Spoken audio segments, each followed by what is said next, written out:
Donc, bonjour Julien. Bonjour Eric. Donc aujourd'hui sur notre tour de Sarthe, nous sommes avec Julien de Émotion Pixelisée et nous allons donc te poser quelques questions. Alors, par exemple, quelle prestation proposes-tu en photographie?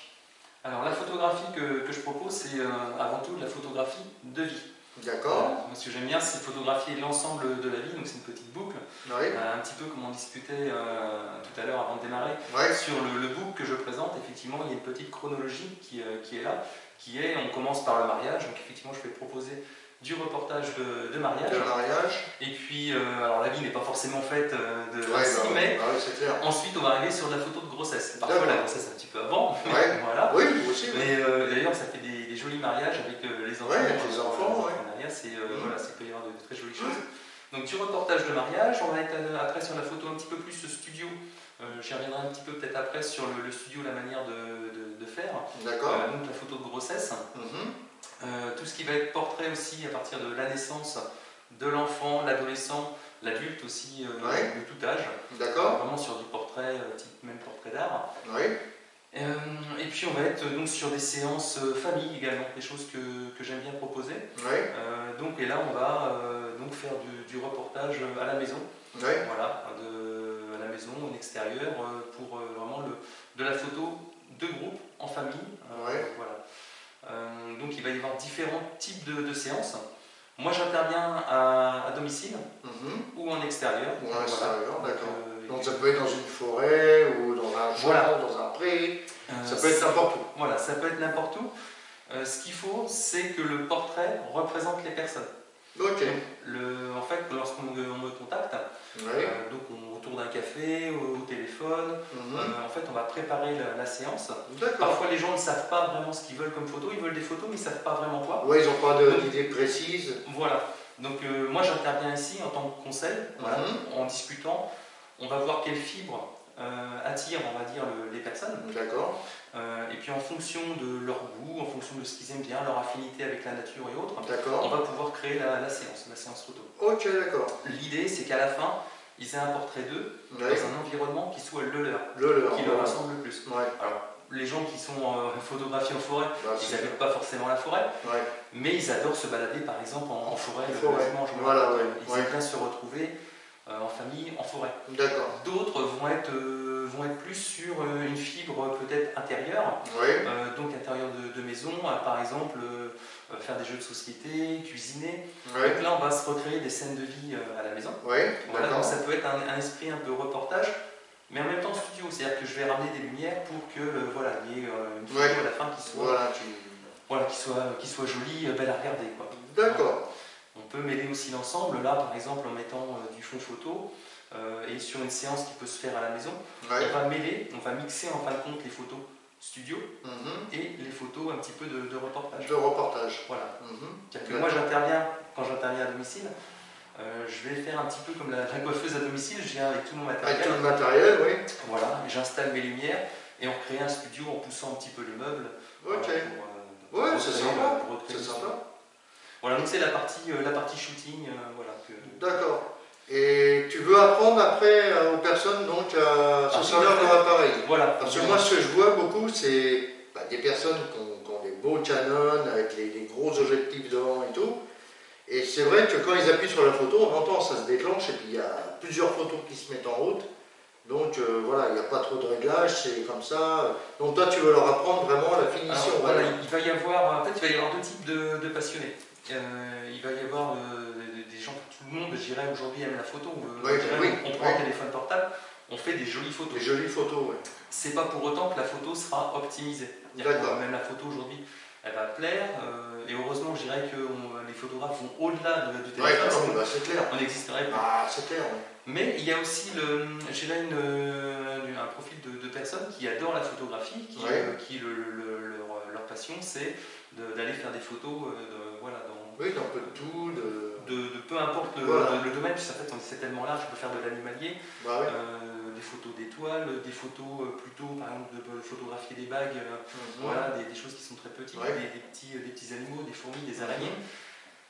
Malgré tout, voilà, il y a des personnes qui ont beaucoup de matériel et qui n'ont pas forcément franchi le cap de dire voilà, je vais passer en mode manuel pour vraiment passer outre tous les paramètres de la photographie bien ouais. Voilà. Ouais. Et donc je propose aussi des petits stages pour pousser les amateurs de photo à aller au-delà et monter en compétences de photo. Donc j'ai des stages qui se font moi la journée. Ouais. Donc régulièrement je propose des dates. C'est entre 2 et 3 jours, je dirais, à l'année, 3 séances à l'année. Je vais aller au-delà un petit peu parce que j'ai une demande qui est croissante. Alors c'est vrai que la vidéo elle sera marquée chronologiquement par notre masque en ce moment. Voilà. Et c'est un petit peu ce qui me bloque là, pour vraiment faire des séances, puisqu'en fait dans les conditions sanitaires, les restrictions, on ne sait pas dans quelles conditions on va les faire. Mais j'ai des dates qui prochainement seront mises sur le site internet pour les prochains. Mais peut-être que, moi j'ai envie de dire, peut-être que c'est faisable en extérieur. Alors, avec des distances, non? On pourrait le faire en extérieur, malgré tout, j'ai besoin qu'on soit en salle, parce qu'il y a toute une partie théorique, c'est-à-dire que sur cette journée-là, on a une grosse partie théorique que j'ai bien du mal à retranscrire en extérieur. Et c'est un petit peu le souci. Par contre, j'ai d'autres séances qui vont arriver. Voilà, où on pourra faire des petits regroupements en extérieur, avec vraiment des thèmes bien ciblés, comme par exemple le mouvement, faire défiler de voitures, faire des mouvements avec les gens. Ça peut être des vélos, ça peut être plein de choses. Ça va être de la photo aussi d'architecture, voilà, des photos de nuit. Et puis aussi, je vais avoir le thème du flash, comment on va gérer un flash, le flash qu'on vient monter par-dessus le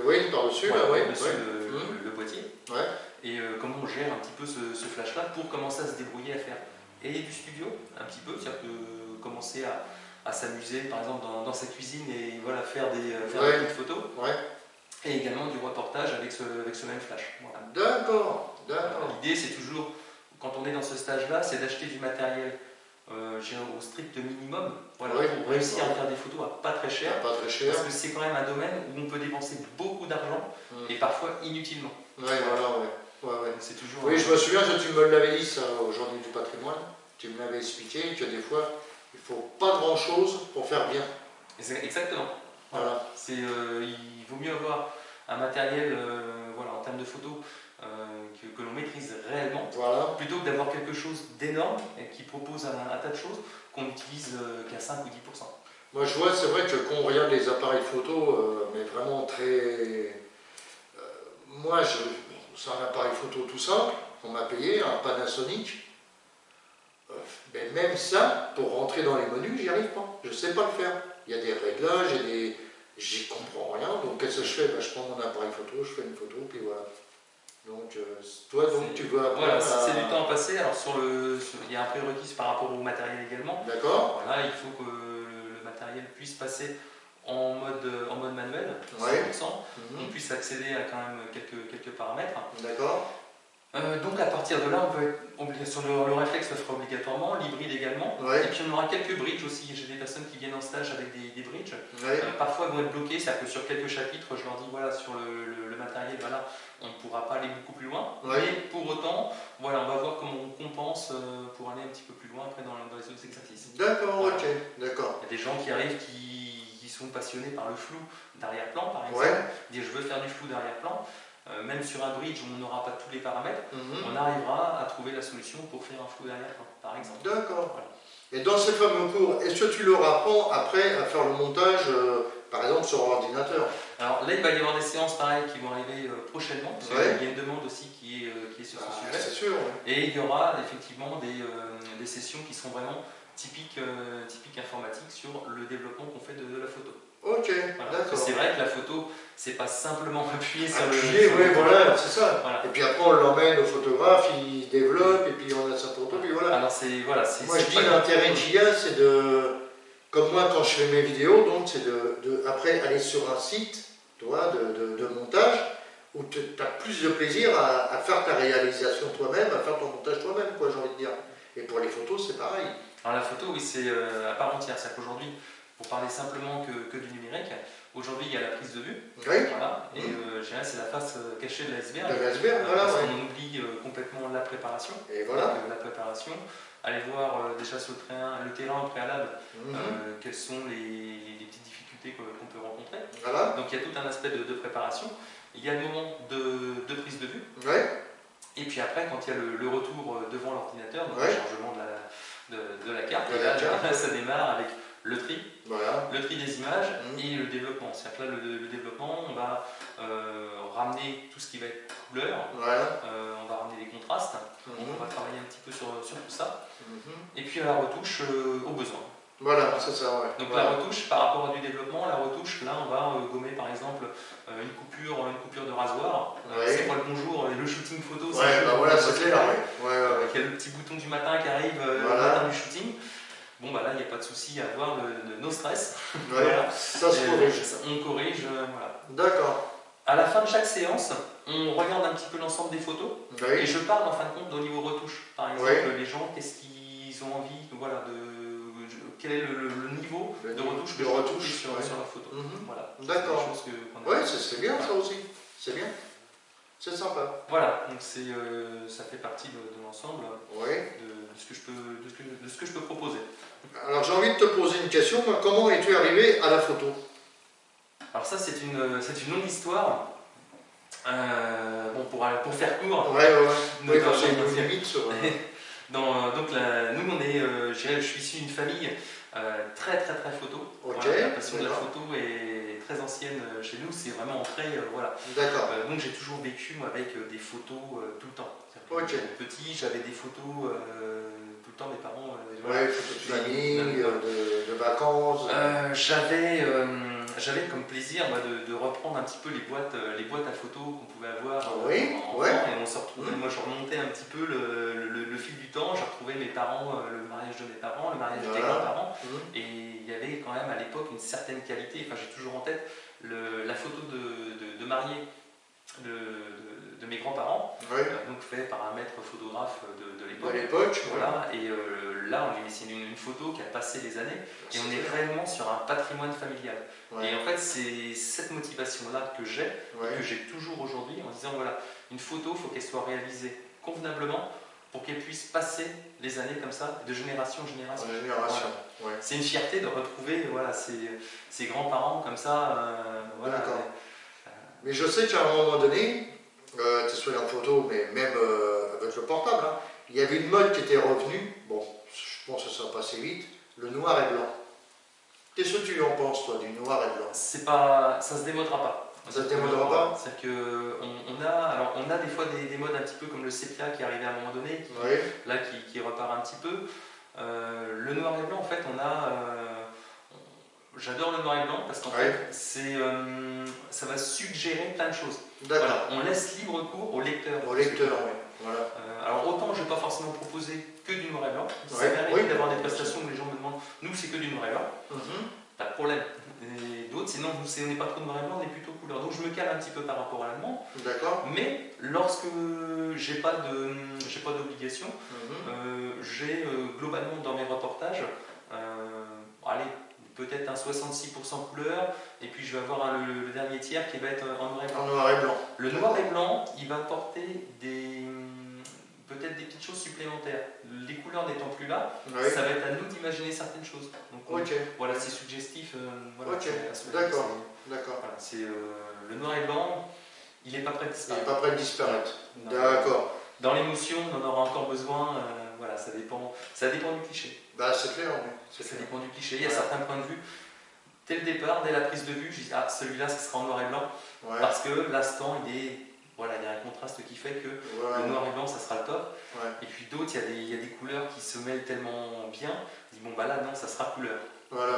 Mais à la prise de vue, par contre, je sais déjà si la photo ira en couleur ou en noir et blanc.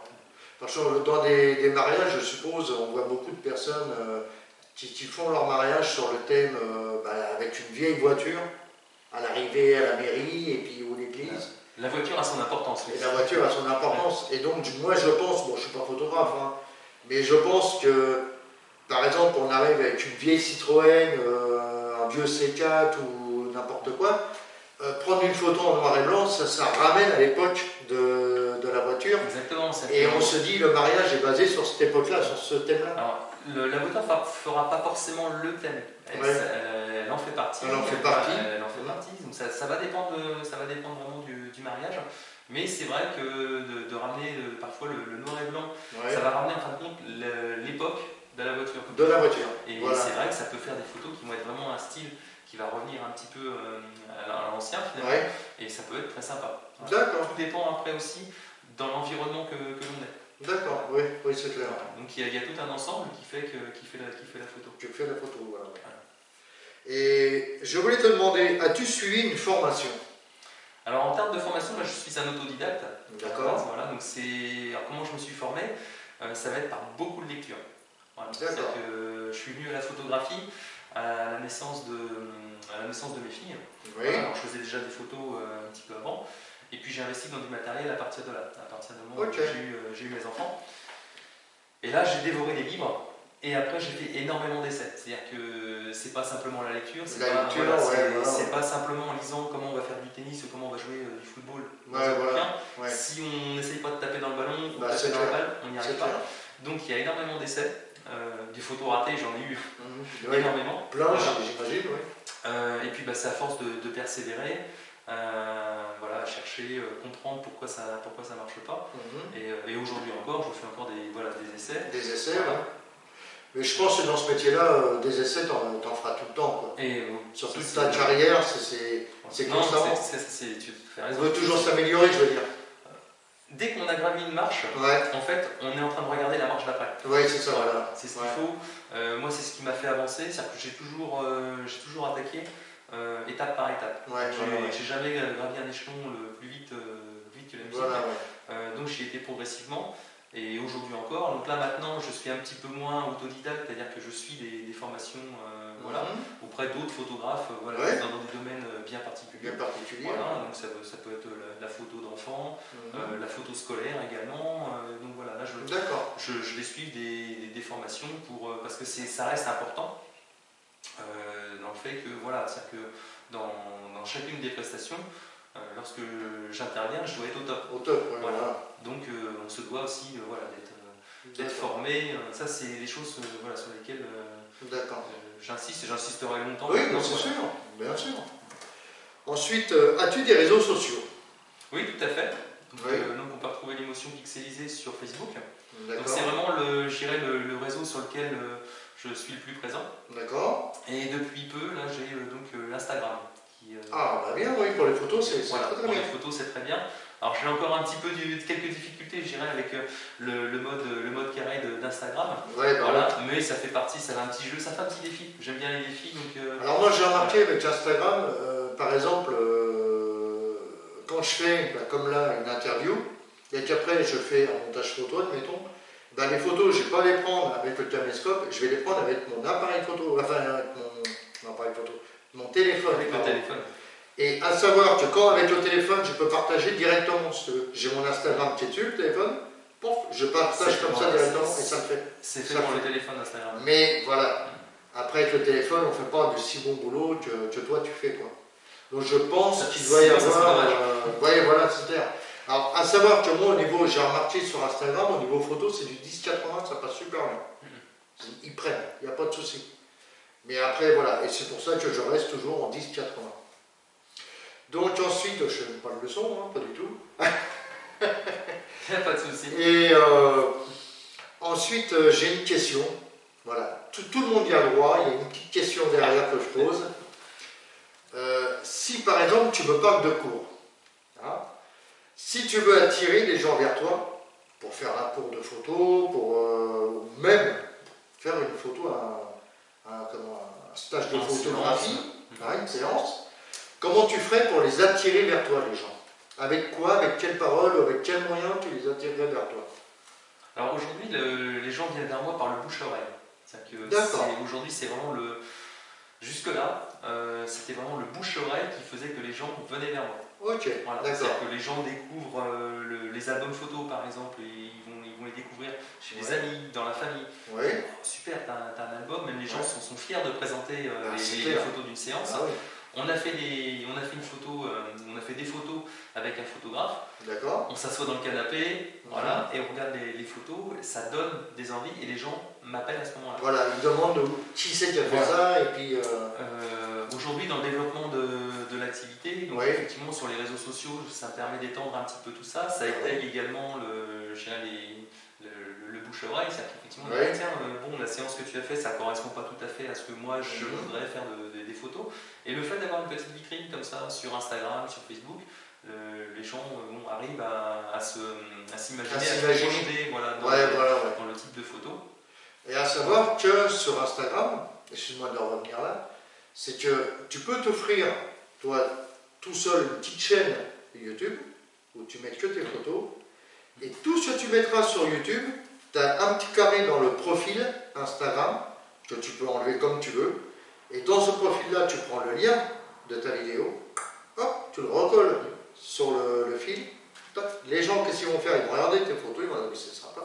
Et après, découvrez, je crois que c'est marqué comme ça, découvrez, juste comme ça. Et donc, ils vont cliquer dessus, ils vont se retrouver sur YouTube, et ils vont voir tes photos, ils vont voir tous tes montages.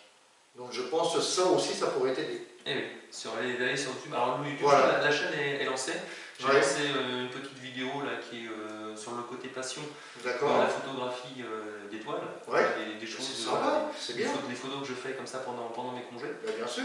Donc j'ai ma petite chaîne YouTube qui va amener à se développer, je dirais, dans le courant de l'année. Et ben voilà, donc on mettra ça sur Instagram. Voilà, dès qu'elle est en route, tu m'envoies le lien. Eh ben, j'y manquerai pas. Ah, et puis moi, sur mon Insta, je le marquerai, sur Facebook, je le marquerai, même sur ma chaîne YouTube. Et puis voilà, puis les gens viendront voir. Eh ben, j'espère, je le souhaite pour toi. Merci bien. Eh ben écoute, voilà quoi, t'as été super sympa. Malgré tout ce qui s'est passé, parce qu'à savoir qu'on a fait plusieurs prises, je rigolais, voilà, ça c'est moi, vous me connaissez. Hein. Et je te remercie de ta patience, tu es quelqu'un de bien, venez le voir, c'est quelqu'un qui est vraiment très passionné, j'ai envie de dire. Et je te dis peut-être à bientôt, parce que ce qu'il faut savoir, c'est qu'après, dès que j'ai fini ma petite vidéo, de temps en temps, je ne viens pas tout le temps, hein, mais si on a à venir à se rencontrer sur un salon, sur un marché de Noël, sur n'importe quoi, je viendrai te voir. On aura une petite photo, l'air de dire, tu es toujours là. Merci beaucoup. Et c'est moi qui te remercie. Hein. C'est moi, franchement, voilà, un très très très grand merci. Très bien. Et à bientôt. Merci Eric. Merci, à bientôt. Tu repasses quand tu veux. C'est gentil comme tout, Julien. Merci. Merci. Au revoir. Au revoir.